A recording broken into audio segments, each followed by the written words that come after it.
Welcome to It Takes Two. I'm Blair. I'm Chris. And today we'll be talking about Love and Marriage Huntsville, Season 10, Episode 7. This episode confused me a lot. Subscribe, like, share, comment, all the above. Blair, you ready? I'm ready. Let's go, please. So Destiny and Lance meet up. He apparently posted that he was having a child on social media and didn't tell her directly. And he wanted to know for sure it was his child first before he told anyone. Okay. Destiny asked him, well, why didn't you tell me before you made the public post? We were talking in LA. You didn't say anything. And then I was told that you guys had to fly out of LA because the girl went into labor. Apparently, Latisha told her that. Lance said that his parents weren't aware and they didn't leave LA for the birth. He was just ready to leave by that point. He saw some red flags when it came to Destiny during the reunion. At one point, he was considering being exclusive and potentially getting married to her, but he decided not saying anything to her. Okay. Destiny said it messed up their friendship because he wasn't honest, and she's not mad about the fact that he has a child, just about the fact that he wasn't forthcoming with information. Okay.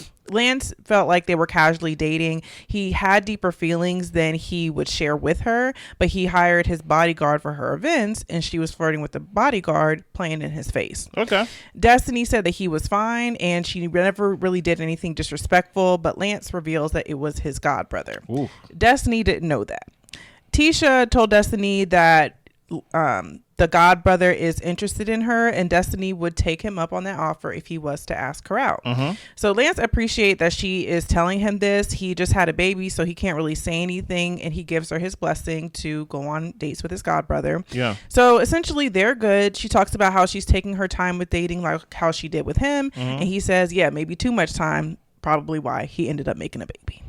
What is your thoughts on this? I was happy to see the conversation. I was just really curious about how it would actually go. Yeah. And it went better than expected. It seems like Destiny wasn't too hung up on the fact that he had a baby. And I think it's because they were dating so casually. Yeah. I feel like even though he says that he had deeper feelings for her than he let on, I feel like Destiny did not have deep feelings for him at all. It just doesn't seem that way. Maybe. I think it's more so of a disrespect thing of, I thought we were cooler than that and I was closer to you and your family than for you guys just to completely keep me out the loop, like y'all don't even talk to me. Yeah. So Lance is an F-boy. And I think y'all need to understand that and come to terms with that, is that Lance is an F-boy.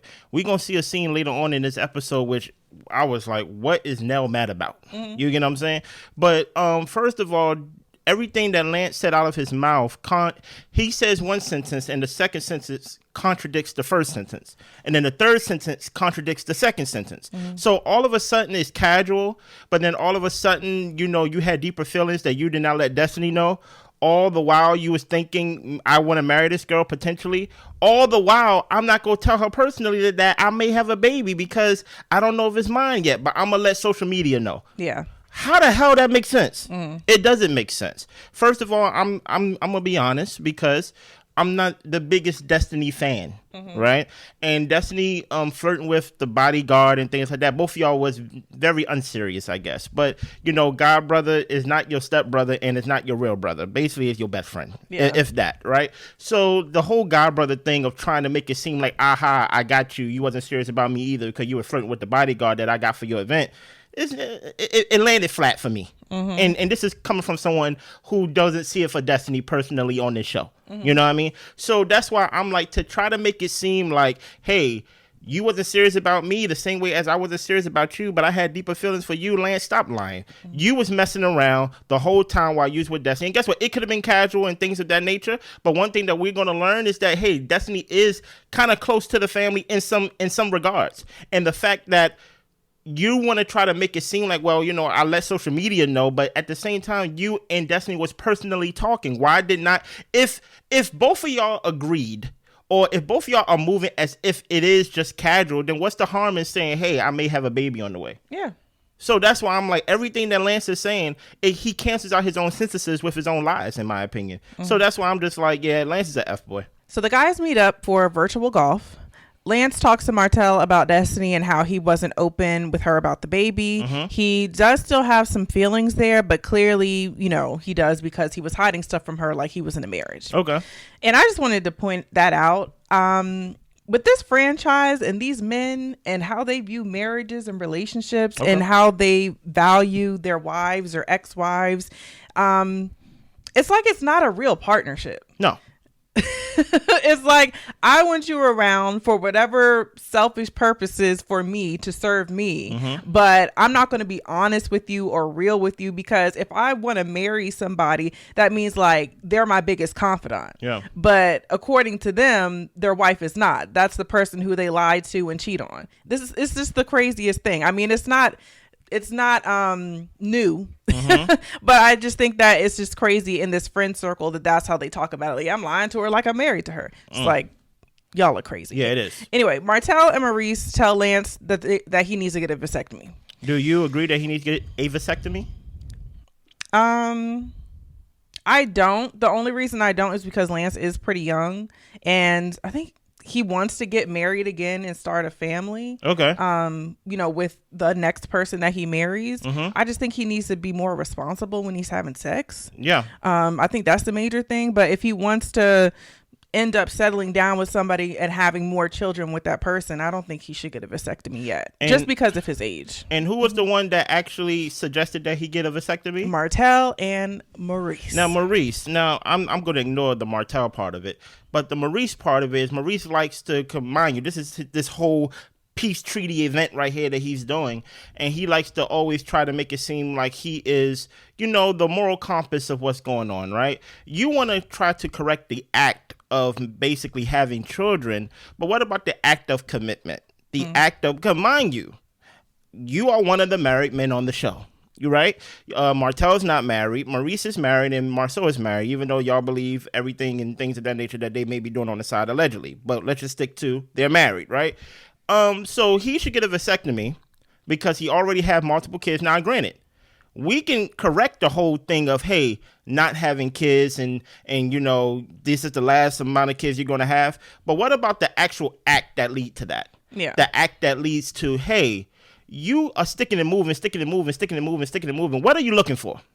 Right? Because we can correct the act, but what about the person? What about the internal part of you that make you feel like that you could just do this and move on, do this and then move on, and then do this and move on, not be honest with the person you're casually talking to, and while at the same time be like, yeah, get a vasectomy. So the person that you decide to lay down with, now I know it could be reversed and things of that nature, but if we're going to correct the act instead of correcting the man, like what point of getting a vasectomy? Yeah. Just so he can move around the same way he's been moving with no consequences. You get what I'm saying? And people act like diseases don't exist. And that's what I'm saying. So I'm like, the baby is not the disease. There's other diseases out here. Yeah. But let's keep going. So Marsau does end up arriving, and he does dap up Martell, being cordial. Okay. Martell took it as basically, he's trying to act like we cool. Like ain't nothing really happened. I'm just like, he was just being an adult. Maybe. Martell. Maybe. Ken starts talking about how things aren't progressing in the relationship with Trish, and Marsau asks, when the divorce is final, will she be ready to marry you? Yeah. Ken said that he doesn't know if he'd be ready to marry her at this point. She still has things she needs to work on when it comes to anger, disrespect, and it is hard to let go of something that he invested so much time in. Yeah, when it comes to people like Ken, do not cast your pearls amongst the swine. Right now he want to try to act like everything that he's saying out of his mouth is things that he came up with, as if his best friend haven't been saying this the whole time, as if Blair haven't been saying this for 2 seasons, as if other people on YouTube haven't been saying this for seasons. So now all of a sudden, when we see you last season, where you was introduced to us, you was talking about how much you want to get married and how much you want to basically move on and basically get divorced and we go straight to the marriage house. Now you want to make it seem like you have like the power or like the leverage in the relationship to where it's like, oh, now I don't know if I want to marry her. What is the epiphany that all of a sudden changed that made you go, I don't want to marry her? Is it because she's still legally married? Yeah, she's been that. So nothing new have changed. You get what I'm saying? But okay, Ken, I hear you. So Martell asked Ken how he knows Arion. Apparently Trish mentioned that Ken knew Arion. Okay. And I'm like, Trish, you over here just making it hard for him on all fronts. Literally. So Ken said that he doesn't know her. Apparently Will met her at his child's mother's house. She was just around. Martell still felt a way about Marsau saying that he knew stuff about Arion, and Marsau mentioned that he could have been mistaken. That's when Martell brought up what Trisha was doing in college that he so-called seen. Will talks about, making jokes about how he trained Ariana at his house, and that's actually how they know each other, kind of poking fun at the situation with Trish and Martell, which is actually giving his friend Ken a side punch to the gut. Maurice has the guys go outside so Martell and Marsau can hash out their issues. Marsau starts making jokes about how he wants some coleslaw over some hot dog just to get under Martell's skin. Maurice thought it all started when Scolt broke up, but Martell said that Marsau was working at a movie theater. They came up with Scolt. Basically, he came up with Scolt in order to help Marsau out when he ended up losing his job at the movie theater. But he wanted Marsau to buy him out once it became a successful business. Marsau tells everyone that's a lie. When he worked at the movie theater, he also had multiple apartment complexes and other real estate properties in addition to being a manager at the movie theater. So Marsau says the beef with Martell is the fact that he got caught cheating. He wants to bring everyone down. He makes bad decisions. Then he wants to blame everyone else for his bad decision. He has a lot to say now that he's down and everyone else is up. Marsau made jokes, but once Martell confronted him about him, he stopped making those jokes. But Martell says that he's coming at them for all the lies that they tell. And Marsau says, you did a whole interview. What did you get out of it? Satisfaction? And Martell says, yeah. He brings up what you would do or say, like about your boy, and Marsau makes it clear that they are not boys. Then they have this back and forth that they ended up editing down, and Maurice thinks that the guys need a one-on-one. Marsau doesn't have anything more to say to Martell, and he's pretty much like, let's just keep each other's names out of our mouth. Now, I know Martell is not one of your favorite people, so would you like to go first on this or second? I'll go first. I really don't have much to say. I guess it's good that they met up so we can at least try to wash this storyline off of the season because, I mean, it's something that did happen. I do get annoyed with Maurice trying to play middleman. I kind of want to see these grown men try to hash it out without somebody trying to lead them into peace. And I also was annoyed with the editing because I wanted to hear the points and the explanations of what was going on. You could have edited down the scene with Nell and Lance and Twan, if we're being honest. If we could give them an extra 5 minutes, this could have been the show to get down to the bottom of actually what's going on here, because I don't feel the need to drag on the Marsau Martell conversation. I mean, we're not going to get anything more out of Marsau. Their stances are their stances. They're not going to be friends. And we all see Martell for his character. So at this point, let's pack it up. Let's pack up the conversation. I feel like it's weird. It's like I've heard enough, but at the same time, we didn't get to the bottom of it. But I'm okay with that. What about you? I hate the middleman. When I used to fight and things of that nature, it was already agreed that if someone tried to break me up against the person that I'm going against, I'm automatically turning on my aggression towards them. Like, I believe in, especially since these are grown men, that Maurice, you're doing everything except talking about you. Truth be told, the issue that Martell and Marsau have is nowhere near the issue of you allegedly getting caught driving under the influence. Like that's really I understand that this may be the juicy story and things like that because it's messy. It's Martell trying to basically find some storyline to stay on to the show. But really, if we really want to get down to in my opinion, the foundation of what we really need to get down to, Kimmi said that she had to go look for you that morning when she did the interview, but yet you said that y'all was together the whole time. So that's why I'm like, you trying to basically busy yourself and trying to be middleman, trying to be peacemaker. And I believe there is a such thing as, guess what? We just can't be friends. But I understand the whole production side of it, of let's put a bow on it, because you don't want it to be kind of like a cloud over the season, right? But they're going to talk about it next episode. So it's just kind of like... But I understand. I just see it as basically we just going to talk about it. We're going to put a bow to it. Hopefully this is not like Martell's new story, right, to where it goes on like his divorce was his whole storyline. I found, for one, I feel like Martell and Marsau is not telling the full truth. Because for one, as a business person myself, if I have a successful business and I bring somebody on, or I have an idea, hey, let's start a business. And once it becomes successful enough, buy me out. It's like, well, if it's successful, why do I want to be out of it? Especially if we're friends at the time. So also, I look at what Marsau was saying about all the properties that he had, and basically needed Marsau while he had this other, I guess, flexible income, passive income in some ways. And while he was working as a manager at the movie theater, it just seems like some people are kind of over exaggerating the truth, which is making it like a lie, right? Everybody wants to keep their ego intact. Yeah. I feel like, yeah. Also, I found Marsau words very, what's the word? Very interesting. He did not say you cheated on your wife and that's why you're mad and you want to bring everybody down. He said you got caught cheating. So it gives off the illusion that basically what everybody already believes, that Martell knows something about Maurice and how Marsau and maybe how all three of them moved at one time. And the whole word of getting caught gives the impression that we was doing something that we're not supposed to be doing, and we didn't get caught. You got caught cheating, and you trying to bring us down. I find that sentence, the way that sentence was structured, how Marsau said it, I'm like, ooh, that, because I wouldn't say you got caught cheating, because the number one, I'm not with you. Yeah, you stepped out of your marriage. Exactly. I'd be like, you cheated on. Happen, right. I would say you cheated on your wife. Besides saying you got caught cheating. Yeah. Like it's kind of murky, but I think I'm getting tired of the Martell show as well too. Yeah. Let's keep going. So Nell gets a boxing workout in with Lance and her godson Twan. Nell doesn't get Destiny's motives of trying to talk to Twan. Like, is this some type of get back at Lance? Nell knows that Lance had relations with Destiny because she knows her son, and she asked Twan if he's okay with the whole situation. Twan thinks that Destiny's beautiful. There would need to be some serious conversations because Lance isn't just a random guy that he knows. This is somebody that's close to him. Okay. But he doesn't say no. Lance does say that he and Destiny were friends before. They'll still be friends after, but Nell thinks that Destiny played in his face. Let's keep going because I have things to say.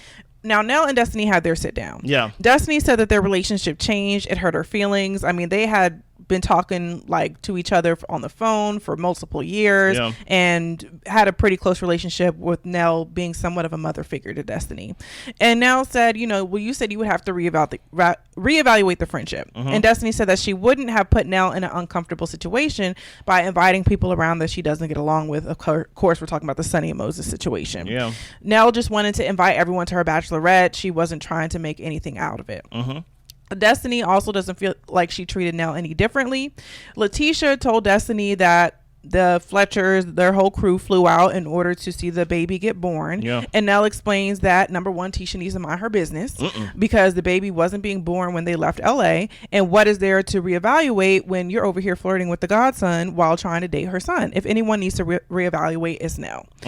Destiny didn't know that he was the godson. She was making googly eyes, but her son was making babies. And she could tell that he was moving different as well. Nell said that, look, he's dating... You were dating a few men, Moses, Jalen, Lance, like who's next? Yeah. Destiny talks about how she never slept with Lance and how she would be open to dating Twan if he asked her out, and Lance wouldn't have to find out about it online the way that she found out about the baby online. That's factual. But she does get vulnerable and tell Nell that it did hurt her feelings when Nell said that she didn't really know her because... hello, we do know each other very well. And Nell explains that she didn't know who she was in that moment, but she does need to work on not saying hurtful things when she's upset. But Destiny loves Nell like a mother figure. Nell has a special place in her heart for Destiny, so they're on good terms now. I'm gonna need you to guide me through this, Blair. What the hell is Nell mad at Destiny for? Playing in her son's face. So Nell is one of those mothers that believe her son could do no wrong? Apparently. Okay. Because the whole idea of trying to name all these men, Lance, Moses, Twan, all these things. Jalen. What are you trying to prove here now? Are you trying to prove that Destiny, or are you trying to allude that Destiny is some lady of the night? She calling her loose. Calling her loosey-goosey. Mind you, your son over here laying it low, spreading it wide with these other women and things of that nature, and to where his stepfather, not even his father, his stepfather is over there telling him, you need to man up of your responsibilities, while you ready to basically pick up his responsibilities, no matter if your husband agree with it or not. So my question again, as my son say, what the hell, or why the hell are you mad at Destiny? Destiny don't have no ties to basically like this whole googly eye thing. The relationship is between the God brothers. Yeah. You get what I'm saying? So if Destiny want to come in and he feels like he wants to talk to Destiny, knowing that, hey, my boy is Lance, what's the problem? Why are you attacking Destiny for that? That's something against brothers. Now, me personally, I would never talk to a girl that my guy was even casual with. You get what I'm saying? So that's why I'm like, to actually take and bring all the accountability and try to put it at Destiny's feet, it leaves me confused. Yeah. What is your thoughts? Yeah, number one, Lance was out here making babies. He was. While she was simply making googly eyes. So that's not even up for discussion as far as who was actually doing what. Yeah. So when we're talking about the seriousness of the relationship, it clearly wasn't that serious. Yeah. And I do think that with Lance having this baby, you know, on Destiny, so to speak, that Destiny doesn't owe Lance anything when it comes to who she wants to date or who she wants to talk to. However, there is nobody else in the world that you can date, Destiny. That is true. Listen here, Huntsville not that small, okay? I'm like, you gotta date the god brother of the dude that you was casually dating before. She said she didn't know, but... And I know she didn't know, but she knew they were close enough to where Lance got him to bodyguard for her event. I'm just saying... It's a little close for comfort if it was I understand. me. You know what I'm saying? Understand. I'm just saying, you know, Destiny, she's a woman who would travel to, I don't know where Moses was, Detroit, Chicago, or whatever. Was it Georgia? I don't know. Michigan. I think it was Michigan. It was St. Louis. It was St. Louis. I was about to say, yeah. She would travel back and forth to see this man. I'm just like, the lady got, you know, some sky miles or some points or something. Okay, relax. So I'm just saying okay. that I believe Destiny, as beautiful as she is, she's got to have more options than Twan. And I'm not saying anything bad about Twan, but I'm saying it's a little close to home. It is close to home. And I think that Nell has a right for feeling like this is a little strange. It is. At the same time, Nell, it's not your place to get in the middle of it because you weren't in the middle of it when it came to the baby. You sure was just like, well, I didn't know nothing and I don't know you nothing and all that type of stuff, but you want to buck up against Destiny because of who she's interested in. Just peep that is weird and, you know, go about your business. And also, I think they are doing a little bit of, I think they're doing a side of semantics with basically an entree of lies and a side of semantics over here when they talking about, we did not fly out to see the birth of the baby. It's just like, okay, then why is the timeline is so close then? Like I don't even know if it's close. I don't know when the baby was born. But my whole thing is for people to pull that out of thin air, I think the truth is somewhere in the middle, somewhere of that. Probably. Like, I understand that Lance maybe they did not know initially when he was having a baby or things like that, but I believe that at the reunion they knew that he was having a baby. That's my belief, you know? Yeah, and that's all we got. Listen here, I need you to subscribe, like, share, comment, all the above. Just to comment on this last part, too. The reason why Destiny did not like, and truth be told, Destiny have a right to feel some type of way about how Nell talking about how she don't know her, right? Yeah. Matter of fact, let me move back just a little bit. Is Destiny's mother still alive? I don't really know I know she's really close with her dad, but I really didn't look up anything about her mom. Unless your mother is deceased, you know, and I can say this because my mother's deceased, right? Stop looking for other motherly figures. Make it right with your mom. You get what I'm saying? Because I think the disappointment that she had with Nell, even though I do believe she should have checked Nell with the whole, like, hey, you said you don't know me, but the whole time we have a relationship. And I think that's kind of triggering her with the whole Melody thing, because remember, Melody just switched on Destiny out of nowhere and things like that.